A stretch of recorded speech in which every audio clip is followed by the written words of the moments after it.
We have three awareness centers in our human design body graph, and these govern how we experience the world around us. These centers also contain our fears, our nervousness, and our anxieties.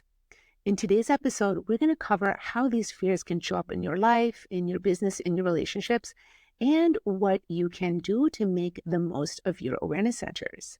Welcome to Heart-Centered Human Design, Emotional Intelligence and Conscious Business, the show for heart-centered entrepreneurs that want meaningful success and work-life balance so they can wake up every day feeling supported, inspired, and excited about work and life. I'm your host, Vanessa Naja, and I'm so excited to support you on this journey through human design. As we're going through the episode, if you notice that some of these things are really front and center for you and you would like help around them, I will share with you at the end of the episode how I can help you with that.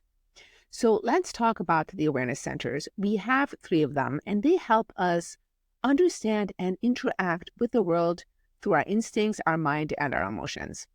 This is how we see and experience the world, and also where fear, anxiety, and nervousness lives. There is self-consciousness here, and the awareness. These are the centers that are conscious for us. All of the other centers, so we have 9 total, the other 6, they are operating below our conscious awareness. But these 3 centers, we have access to conscious awareness here, whether you have them defined or not. We're going to start with the spleen center, and this is known as the survival instinct in BG5. And this is all about instinct, intuition, body awareness, and what will keep you safe and surviving in the now. It operates in the moment immediately. It gives you these hunches, these instinctual awarenesses of what is and is not healthy for you. When you're looking at the chart, the left side, there's a triangle facing right. That is your spleen center. If it is colored in, you have it defined, meaning that you have consistent access to the energy of the center, to your intuition, to your survival instincts. You broadcast this out into the world. It is reliable. It is a part of you. You always have access to it. If it is not colored in your chart, that means it is undefined, meaning that you do not have consistent access to it. It's actually an area where you take in the energy of other people and you're able to become extremely wise about. You may also be amplifying the energy, and it's important to know that, especially in your awareness centers, because you might be amplifying other people's fears. So when you have a defined spleen, you are going to be a very highly intuitive person. And when this is operating in its high expression, you're very attuned to your intuition. You are super aware of it. You trust it. You follow it. You allow yourself to be guided by your intuition. When it's operating in its low expression, you might be so caught up in your mind that you're actually not paying attention to it at all. And you may miss important details that are going on around you that are designed to help keep you safe and support you.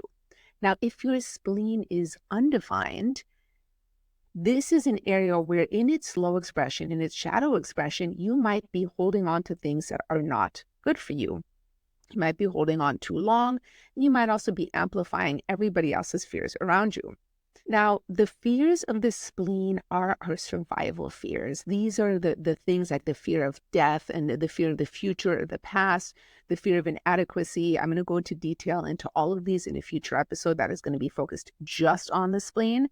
When we're experiencing them in an irrational way, what tends to happen is that we make up stories and we tell ourselves these stories that have us buy into these fears that are not serving us.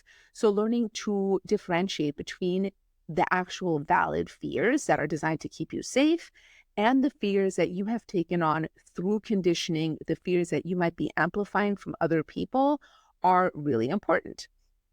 Now, when it comes to business, if you have a defined spleen, you do want to really pay attention to it because it's going to give you signals, instincts, intuition about working with other people that may or may not be right for you. You might notice that something just feels off about someone or about a possible business deal. And logically, it all makes sense and it looks good, but you just feel something is off. And learning to really listen to and tune into those things is really important in business, because if you have a defined spleen, you can trust these things. You definitely want to pay attention to them. If your spleen is undefined, then you might be dealing with being afraid to let go of things and holding on too long. And this can show up very much so in business. You might be holding on to a job or a client or something in business that is not serving you because you are afraid of what might happen if you let that go. Same thing goes for relationships. You might be holding on to relationships that are not actually good for you because you are afraid to let them go. And if you have an undefined spleen, these are things to really closely look at and consider. Where are you holding on to things that are not good for you, that are not serving you? And when you hold on to these things, you're not creating the space for the correct things to come in for you. So just some things to consider with your spleen center, that awareness center, instinct, intuition. If it's defined, really pay attention to your intuition. You're able to trust it. If it is undefined, taking a little inventory of what you are holding on to for too long that is ready to be released, and then to let that go. So the next center we'll talk about is your ajna center. This is very much about mental awareness, conceptualizing information, analysis, research, where you find and express solutions and where you're trying to find all the answers to your questions. So people that have this defined, they tend to be thinkers. Like they tend to think a lot, which I do have it defined. So I very much relate to that. And the style of processing information is very fixed. They can be mentally stimulating to others and even mentally inspiring in a high expression of this. Now, in the low expression, there can be a lot of ruminating. There can be really getting caught up and going over the same things again and again, telling yourself stories that are absolutely not helpful for you. And this is where anxiety lives as well. So with the defined ajna, you may be experiencing mental anxiety. And when you're experiencing that, you can be broadcasting that out into the world. So becoming very clear on when you're feeling anxiety, what's actually going on for you, what are you actually anxious about, and questioning, is this actually something real, or am I projecting into the future or taking something from the past? The awareness of the ajna operates over all of time. So really bringing yourself back into the present moment to notice and see what's actually going on for you. And if what you're feeling anxious about is actually rational, is this actually something that is happening right now? Or are you making up stories, fearing something from the past, fearing something from the future? And can you let that go and move back into the present moment? Now, with the Ajna Center, really connecting to your body, really getting back into your physical body. You can do this through breath work, tapping, movement, whatever it is that helps you get into your body when you are going through these excessive moments of anxiety can be extremely beneficial for you. Also, depending on how you are wired, music, playing music, listening to music to get you into a different state can be highly beneficial. Now, if your ajna is undefined, and the ajna, by the way, it's the second triangle from the very top of the chart. If it's colored in, it's defined. We just discussed that. If it is white, it is undefined. And this makes you very, very open-minded. You're able to look at information from a wide variety of perspectives. You can really share different perspectives with other people, especially those that have a defined ajna. And you're not meant to process information in a consistent way. Your processing is going to be inconsistent, and that is absolutely okay. Now, with this undefined ajna, you may also be taking on and amplifying other people's anxieties. So that is something to be really aware of when you're feeling anxious. Is this actually my own anxiety, or am I taking this on from somebody else? And if it turns out that it is your own anxiety, you can go back to what I just said for the defined ajna. Really get into your body. Where do you feel that anxiety? Come into the present moment. Allow yourself to feel it, but also allow yourself to really connect into your body so that you can move past that anxiety and then continue with whatever action is correct for you. Now, these anxieties, when it comes to business, the anxiety that can come up in the ajna can really prevent you from taking action. It can also have you taking too much action. So there are those of us that are like in order to get out from the anxiety, we feel like we need to do more. If we do more, then we'll get out from the anxiety. That is not always correct. So you want to really, as always, and as with anything, go back to your strategy and your authority, because that is going to guide you in the correct direction always. That is what is consistent and reliable for you always, and that is always going to be the solution. So bringing yourself back to the present, feeling into what is correct for you, will provide the answers that you seek that help you overcome any of your own anxiety that might be showing up in your ajna center. And we'll go into more detail into all of the fears of the ajna in a future episode. Now, the last awareness center we're going to cover today is the emotional solar plexus.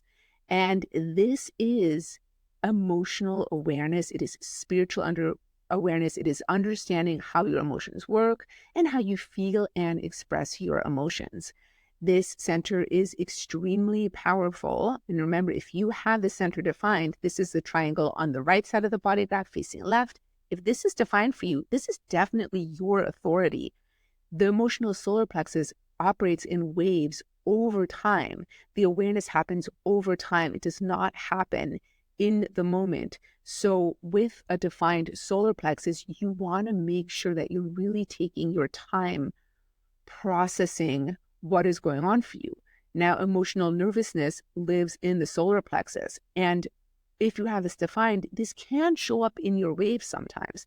I notice for myself, sometimes I will just be feeling nervous for no particular reason. And it happens a lot less now than it used to since I've been in this deconditioning through human design experiment. There is much less anxiety, both mental and both emotional anxiety, nervousness, much less. But sometimes I do notice it comes up when I'm low on my wave, and there's not necessarily a good reason for it. So if you're having this experience with the defined solar plexus, just again, allowing yourself to feel it. Where do you feel it in your body? What is the experience? And trying to detach it from the story. Because whenever we're feeling these fears of the awareness centers, we tend to make up stories and tell ourselves these things that just have us going on a downward spiral, have us overriding our strategy and authority, have us doing all kinds of things that are not correct for us, or not doing things that are correct for us. So coming into the present, coming into your body, feeling what is going on for you there, allowing it to be there, and knowing that it will pass, because the emotional wave is always moving. It's going to pass. The more that you wallow on it, the more stories you tell about it, the more that you ask what's wrong with me or what's happening, what is wrong, the longer you will spend in that low. So just allowing it to pass, allowing yourself to be present, to feel, and doing things that feel good to you is really important. If you have the center undefined, you're going to be very emotionally empathic, and you are picking up the emotions and the emotional waves of people around you. And more than half of the population, I think it's around 54%, have emotional definition. They have emotional waves. So you're going to be picking this up a lot. And you get to become incredibly wise about emotional energy. You want to be really careful about not stepping into the shadow expression of this, which is touchy, nervous, and defensive. Defensive against other people's emotions that you don't want to feel, feeling that nervousness all the time, and just being touchy and avoiding because you don't want to feel other people's emotions. What you want to do instead is become really clear about what is your own emotion and what are you taking in and amplifying from other people. The things you're taking in and amplifying from others, this is information that you can use in your life, in your relationships, in business, to help support those other people without taking it on, knowing it's not yours, allowing it to flow through you. And if it becomes too heavy and it's too much, break or make space. Go into your own space, at least 15 feet away from other people, ideally in a room where you can be by yourself, and just allow those emotions to dissipate. So that is the overview of the awareness centers and the fears that you might be noticing in them. And I'm going to go into more detail, and every one of these is going to get its own episode where we really dive deep into the fears associated with each one of those centers, how they can show up, and what you can do about it. Now, in the meantime, if you want to dive deeper and you want individualized support around this in your own chart, I invite you to check out my program, Emotional Intelligence by Design, where we do just that. We will look into your chart, we will go over what's coming up for you and how you can step into the highest expression of that energy so you can have a life and a business that you love. And if you notice that one of the big fears that comes up for you a lot is actually around visibility in your business and not being willing to show up online and market yourself, I have a group program coming up. And this is all about overcoming your visibility fears. So if that sounds like something you're interested in, I'm going to drop a link in the show notes where you can get on the wait list to get the information when that program comes out. It's going to be at vanessanaja.com/visibility. And if you're interested in personalized one-on-one work, check out vanessanaja.com/emotional intelligence. I will drop that in the show notes as well. Thank you so much for listening. I would love to hear how this episode landed for you. If any questions came up, please leave a comment and let me know, and I will see you in the next episode.